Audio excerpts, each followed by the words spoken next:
ಜೈ ರಾಮಕೃಷ್ಣ. ನಮಸ್ತೆ. ಯುಗಾವತಾರ ಶ್ರೀರಾಮಕೃಷ್ಣ ಗ್ರಂಥಾಧ್ಯಯನಕ್ಕೆ ತಮ್ಮೆಲ್ಲರಿಗೂ ಸ್ವಾಗತ. ಸಂಚಿಕೆ 151, ಅಧ್ಯಾಯ 99, ಮಹಿಮೆಯ ನರಿತ ಮಹಿಮಾವಂತ. ನಾವು ಈ ಅಧ್ಯಾಯದಲ್ಲಿ ಹಿಂದಿನ ಸಂಚಿಕೆಯಲ್ಲಿ ಬಹು ವರ್ಷಗಳಿಂದಲೂ ವಿಜಯ ಕೇಶವರು ಆತ್ಮೀಯ ಗೆಳೆಯರಾಗಿದ್ದರು. ಆದರೆ ಕೂಚ್ ಬಿಹಾರ್ ವಿವಾಹ ಪ್ರಸಂಗದಿಂದಾಗಿ ವಿರಸ ತಲೆದೋರಿದ ಮೇಲೆ ಇಬ್ಬರ ನಡುವಣ ಬಾಂಧವ್ಯ ಮಾಸಿತು ಎಂಬ ವಿಷಯವನ್ನು, ಹಾಗೂ ಇವರಿಬ್ಬರೂ ದಕ್ಷಿಣೇಶ್ವರಕ್ಕೆ ಪರಮಹಂಸರ ಭೇಟಿಗೆ ಬರುತ್ತಿದ್ದುದರಿಂದ ಒಂದಿಲ್ಲೊಂದು ದಿನ ಇವರಿಬ್ಬರ ಸಮಾಗಮ ಏರ್ಪಡಲೇಬೇಕಿತ್ತು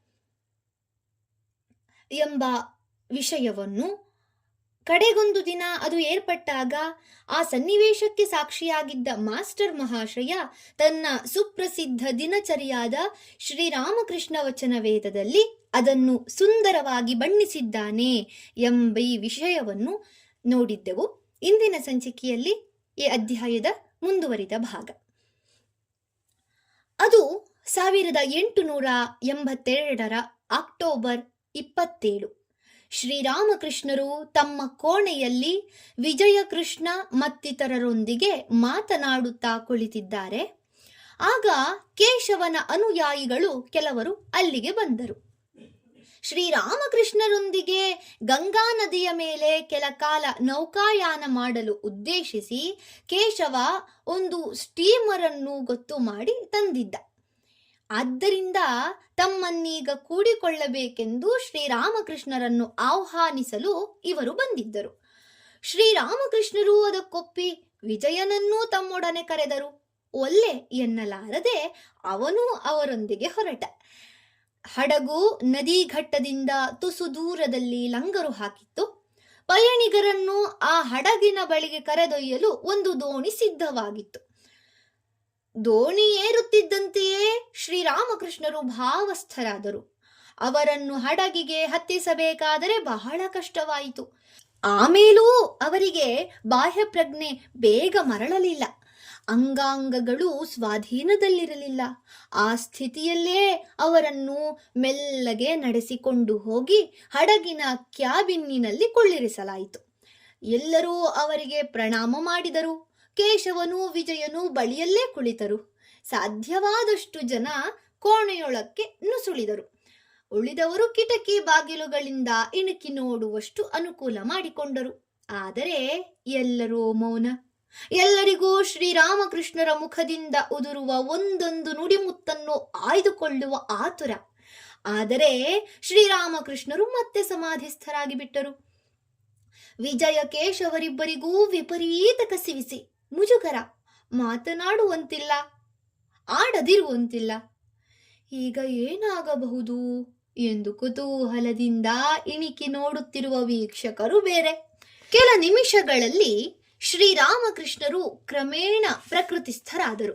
ಹಾಗೆಯೇ ಅರ್ಧ ಪ್ರಜ್ಞಾವಸ್ಥೆಯಲ್ಲಿ ಸುತ್ತ ನೆರೆದಿದ್ದ ಜನರನ್ನು ಅರೆಬಿರಿದ ಕಂಗಳಿಂದ ನೋಡುತ್ತಾ ಮಗುವಿನಂತೆ ತಮ್ಮಷ್ಟಕ್ಕೆ ಹೇಳಿಕೊಂಡರು, ಅಮ್ಮ, ನನ್ನನ್ನೇಕೆ ಇಲ್ಲಿಗೆ ಕರೆತಂದೆ? ಇವರೆಲ್ಲ ಬೇಲಿಯೊಳಗೆ ಸಿಕ್ಕಿ ಹಾಕಿಕೊಂಡಂತಿದ್ದಾರೆ. ಇವರನ್ನು ಬಿಡಿಸಲು ನನ್ನಿಂದ ಸಾಧ್ಯವೇ? ಈಗ ಒಬ್ಬ ಬ್ರಾಹ್ಮ ಭಕ್ತ ಅವರೊಡನೆ ಮಾತನಾಡಲಾರಂಭಿಸಿದ. ಗಾಜಿಪುರದಲ್ಲಿ ವಾಸವಾಗಿದ್ದ ಪವಾಹಾರಿ ಬಾಬಾ ಎಂಬ ಪ್ರಖ್ಯಾತ ಸಂತರ ವಿಷಯವಾಗಿ ಹೇಳುತ್ತಾ ಅವರು ತಮ್ಮ ಕೋಣೆಯಲ್ಲಿ ಶ್ರೀರಾಮಕೃಷ್ಣರ ಫೋಟೋ ಇಟ್ಟುಕೊಂಡಿರುವ ವಿಷಯವನ್ನು ತಿಳಿಸಿದ. ಶ್ರೀರಾಮಕೃಷ್ಣರ ಮುಖದಲ್ಲೊಂದು ಕಿರುನಗೆ ಹಾದು ಹೋಯಿತು. ತಮ್ಮ ಶರೀರದತ್ತ ಬೆರಳು ಮಾಡಿ ಮೆಲ್ಲಗೆ ನುಡಿದರು, ಇದೊಂದು ದಿಂಬಿನ ಚೀಲ ಅಷ್ಟೇ. ಇದೀಗ ಅವರು ಮತ್ತಷ್ಟು ಬಹಿರ್ಮುಖರಾದರು. ಮಾತುಗಳು ಸುಲಲಿತವಾಗಿ ಹರಿದು ಬರತೊಡಗಿದವು.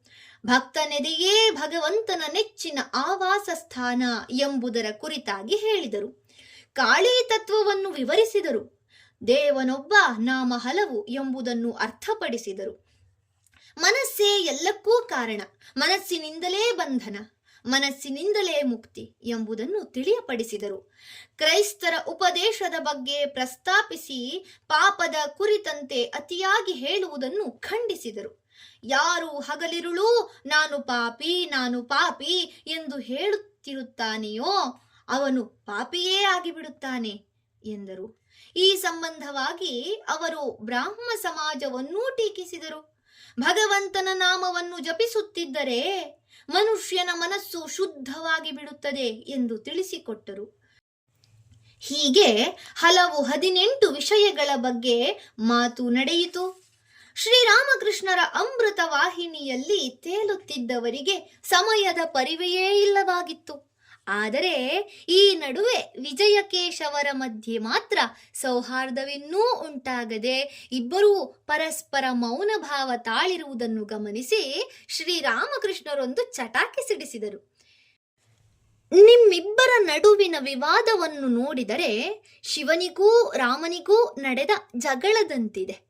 ಶಿವನು ರಾಮನ ಇಷ್ಟ ದೇವತೆ, ರಾಮನು ಶಿವನ ಇಷ್ಟ ದೇವತೆ.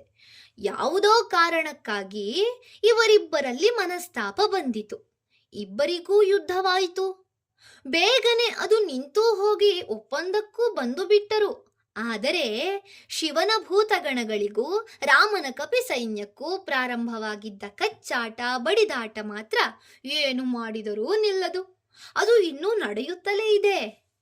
ಎಲ್ಲರೂ ಗಟ್ಟಿಯಾಗಿ ನಕ್ಕರು. ತಾಯಿ ಮಗಳು ತಮ್ಮ ತಮ್ಮ ಶ್ರೇಯಸ್ಸು ಬೇರೆ ಬೇರೆಯೇನೋ ಎಂಬಂತೆ ಪ್ರತ್ಯೇಕವಾಗಿ ಮಂಗಳ ಗೌರಿ ವ್ರತ ಆಚರಿಸುವುದಿಲ್ಲವೇ? ಆದರೆ ವಾಸ್ತವವಾಗಿ ಅವಳ ಮಂಗಳದಿಂದ ಇವಳ ಮಂಗಳ, ಇವಳ ಶ್ರೇಯಸ್ಸಿನಿಂದ ಅವಳಿಗೂ ಶ್ರೇಯಸ್ಸು. ಹಾಗೆಯೇ ನಿನಗೊಂದು ಸಮಾಜ ಇದೆ, ವಿಜಯನು ತಾನೂ ಒಂದು ಸಮಾಜವನ್ನು ಕಟ್ಟಿಕೊಂಡಿರುವುದಾಗಿ ತಿಳಿದಿದ್ದಾನೆ. ಆದರೆ ಇವೆಲ್ಲ ಇರಬೇಕು. ಸಾಕ್ಷಾತ್ ಭಗವಂತ ಶ್ರೀಕೃಷ್ಣನೇ ಬೃಂದಾವನದಲ್ಲಿ ಗೋಪಿಕೆಯರೊಂದಿಗೆ ರಾಸಕ್ರೀಡೆಯಲ್ಲಿ ತೊಡಗಿರುವಾಗ ಜಟಿಲೆ ಕುಟಿಲೆಯರೆಂಬ ಇಬ್ಬರು ತಂಟೆಕೋರಿಯರು ಅಲ್ಲಿಗೆ ಬಂದು ಉಪದ್ರವ ಕೊಡುತ್ತಾರೆ. ಅವರೇಕೆ ಬರಬೇಕಾಗಿತ್ತು ಅಲ್ಲಿಗೆ ಎಂದರೆ, ಅವರಿಲ್ಲದಿದ್ದರೆ ಕ್ರೀಡೆಗೆ ಕಳೆ ಕಟ್ಟುವುದಿಲ್ಲ. ಹಾಗೆಯೇ ರಾಮಾನುಜಾಚಾರ್ಯರು ವಿಶಿಷ್ಟಾದ್ವೈತವಾದಿಗಳು, ಆದರೆ ಅವರ ಗುರುಗಳು ಅದ್ವೈತಿಗಳು. ಕೊನೆಗೆ ಅವರಿಬ್ಬರಿಗೂ ಭಿನ್ನಾಭಿಪ್ರಾಯ ಹತ್ತುಕೊಂಡಿತು. ಗುರು ಶಿಷ್ಯರು ಪರಸ್ಪರ ಮತಖಂಡನೆ ಮಾಡತೊಡಗಿದರು. ಹೀಗೂ ಆಗುವುದುಂಟು. ಆದರೆ ಗುರುವಿಗೆ ಶಿಷ್ಯ ಎಂದಿಗೂ ತನ್ನವನೇ.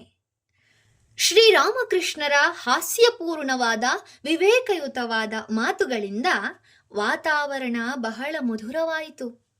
ಕೇಶವ ವಿಜಯಕೃಷ್ಣರ ನಡುವಿನ ಬಿಗುಮಾನದ ಕಟ್ಟೆ ಸಡಿಲಗೊಂಡು ಇಬ್ಬರ ಮುಖದಲ್ಲೂ ನಗುವರಳಿತು. ತದನಂತರ ಅವರಿಬ್ಬರ ವೈಯಕ್ತಿಕ ಬಾಂಧವ್ಯ ಎಷ್ಟೋ ಸುಧಾರಿಸಿತು.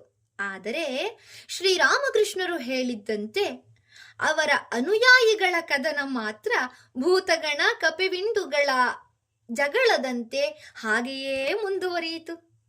ಸಾಧಾರಣ ಬ್ರಾಹ್ಮ ಸಮಾಜದ ಮುಖಂಡನಾಗಿ ವಿಜಯಕೃಷ್ಣನು ಕೆಲ ಕಾಲ ಕಾರ್ಯನಿರ್ವಹಿಸಿದ.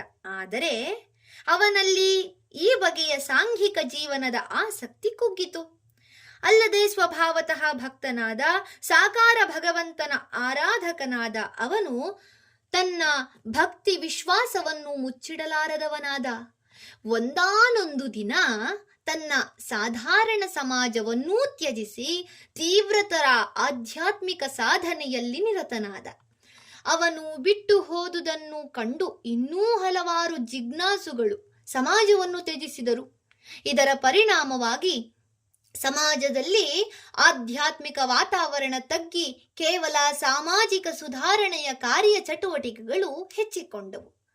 ವಿಜಯಕೃಷ್ಣ ಗೋಸ್ವಾಮಿಯ ಮೇಲೆ ಶ್ರೀರಾಮಕೃಷ್ಣರು ಹರಿಸಿದ ಕೃಪೆ ಅತ್ಯಮೋಘವಾದುದು. ಒಮ್ಮೆ ಅವನು ಶ್ರೀರಾಮಕೃಷ್ಣರ ಹಾಗೂ ಅವರ ಶಿಷ್ಯರ ಮುಂದೆ ನಿವೇದಿಸಿದ ತನ್ನ ಒಂದು ದಿವ್ಯಾನುಭವ ನಮ್ಮನ್ನು ಅವಾಕ್ಕಾಗಿಸದಿರದು. ಅವನೆನ್ನುತ್ತಾನೆ, ಕೆಲ ದಿನಗಳ ಹಿಂದೆ ನಾನು ಢಾಕಾದಲ್ಲಿದ್ದಾಗ ಒಂದು ದಿನ ನನ್ನ ಕೋಣೆಯಲ್ಲಿ ಕುಳಿತು ಧ್ಯಾನ ಮಾಡುತ್ತಿದ್ದೆ. ಆಗ ಅಲ್ಲಿ ಇದ್ದಕ್ಕಿದ್ದಂತೆ ಠಾಕೂರರು ಅಂದರೆ ಶ್ರೀರಾಮಕೃಷ್ಣರು ಪ್ರತ್ಯಕ್ಷವಾದುದನ್ನು ಕಂಡು ಬೆರಗಾದೆ. ಇದು ನನ್ನ ಭ್ರಾಂತಿ ಇರಬಹುದೇ ಎಂದು ಶಂಕಿಸಿದೆ. ಕಣ್ಣನ್ನು ಸಂಪೂರ್ಣ ಅಗಲಿಸಿಕೊಂಡು ನೋಡಿದೆ. ಹೌದು, ಸಾಕ್ಷಾತ್ ಠಾಕೂರರು. ಅವರ ಅಂಗ ಪ್ರತ್ಯಂಗವನ್ನು ಬಹಳ ಹೊತ್ತು ಕೈಯಿಂದ ಒತ್ತಿ ಒತ್ತಿ ನೋಡಿದೆ. ನಿಜ, ಖಂಡಿತ ಅವರು ಠಾಕೂರರೇ. ಸತ್ಯವಾಗಿ ಹೇಳುತ್ತೇನೆ, ನಾನು ದೇಶ ದೇಶಾಂತರಗಳಲ್ಲಿ, ಗಿರಿ ಗುಹೆಗಳಲ್ಲಿ ಅನೇಕ ಸಾಧು ಸಂತರನ್ನು ನೋಡಿದ್ದೆ. ಆದರೆ ಶ್ರೀರಾಮಕೃಷ್ಣರನ್ನು ತೋರಿಸುತ್ತಾ ಅವರ ಶಿಷ್ಯರೊಡನೆ, ಆದರೆ ಇಂತಹ ವ್ಯಕ್ತಿಯನ್ನು ಮಾತ್ರ ನಾನೆಲ್ಲೂ ಕಾಣಲಿಲ್ಲ.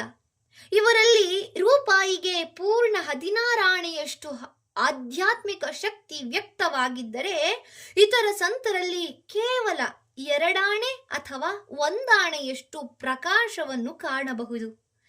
ಇನ್ನು ಕೆಲವೆಡೆಗಳಲ್ಲಿ 1 ಪೈಸೆ ಅಥವಾ ಅರ್ಧ ಪೈಸೆಯಷ್ಟು ಮಾತ್ರ. ಆದರೆ 4 ಆಣೆಯಷ್ಟು ಪ್ರಕಾಶವನ್ನು ಕೂಡ ನಾನೆಲ್ಲೂ ಕಾಣಲಿಲ್ಲ.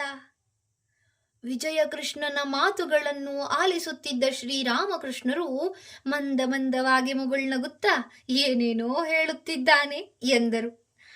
ಆದರೆ ವಿಜಯಕೃಷ್ಣ ಅಷ್ಟು ಸುಲಭವಾಗಿ ಸುಮ್ಮನಾಗುವವನೇ? ಅಪರಿಮಿತ ವಿಶ್ವಾಸದಿಂದ ನುಡಿದ, ಅಂದು ನಾನು ನಿಮ್ಮನ್ನು ಎಷ್ಟು ಖಚಿತವಾಗಿ, ಎಷ್ಟು ಸ್ಪಷ್ಟವಾಗಿ ಕಂಡೆನೆಂದರೆ, ನೀವು ಇಲ್ಲ ಇಲ್ಲ ಎಂದು ಎಷ್ಟೇ ಹೇಳಿ ನಾನಂತೂ ಒಪ್ಪುವವನಲ್ಲ. ವಿಜಯಕೃಷ್ಣನ ಮೇಲೆ ಉಂಟಾಗಿದ್ದ ಪ್ರಭಾವ ಅಷ್ಟು ಗಾಢ. ಧನ್ಯವಾದಗಳು. ಇಂದಿಗೆ ಅಧ್ಯಾಯ 99 ಸಂಪೂರ್ಣವಾಯಿತು. ಮುಂದಿನ ಸಂಚಿಕೆಯಲ್ಲಿ ಹೊಸ ಅಧ್ಯಾಯವನ್ನ ಪ್ರಾರಂಭಿಸೋಣ. ಓಂ ಶಾಂತಿ ಶಾಂತಿ ಶಾಂತಿ.